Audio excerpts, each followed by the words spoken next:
Alors, bon, on va étudier la convexité. On démarre par une fonction du type polynôme du troisième degré.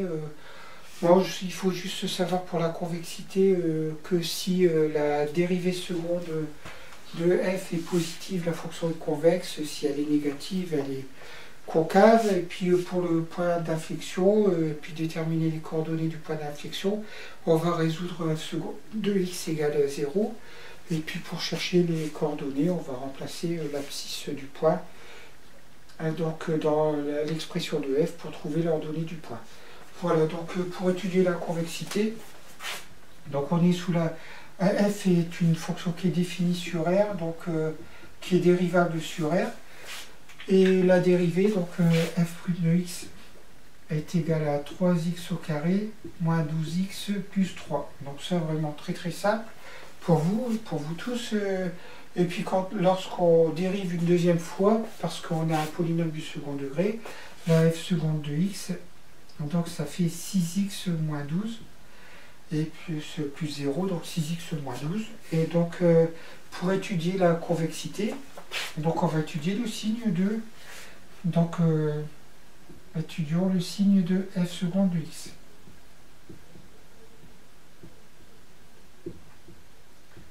Donc bien sûr f seconde de x égale 0, si et seulement si 6x moins 12 égale 0.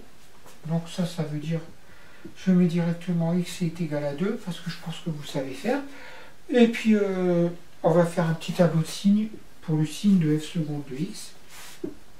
Donc de moins l'infini à plus infini, j'ai 2 et signe de f seconde de x.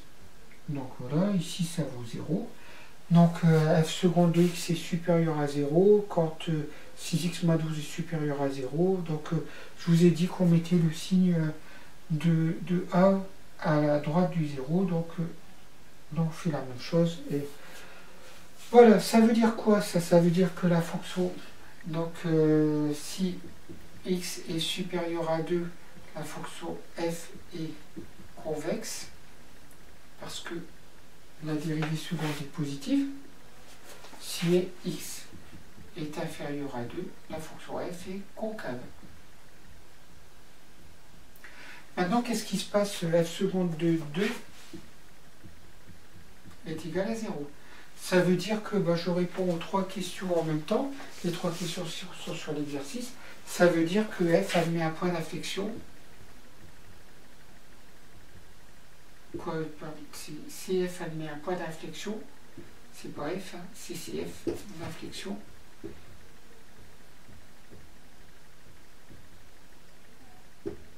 Donc au point d'abscisse 2. Et la troisième question, donc ça c'est pour la deuxième question. La troisième question, quelles sont les coordonnées de ce point d'inflexion? Donc on calcule f de 2. Donc f de 2, ça fait 2 au cube moins 6 fois 2 au carré plus 3 fois 2 moins 15. Ça fait 8. 8 moins 6 fois 4, 24. Moins 24 plus 6, moins 15. Donc moins 24 plus 6, ça fait moins 18. Moins 18 moins 15, ça fait moins 33. Moins 33 plus 8, ça fait moins 25. Voilà. Donc 14, 8, moins 25. C'est bon. Donc le point d'inflexion, si je l'appelle I, ce point d'inflexion, il a pour coordonnées 2 et moins 25.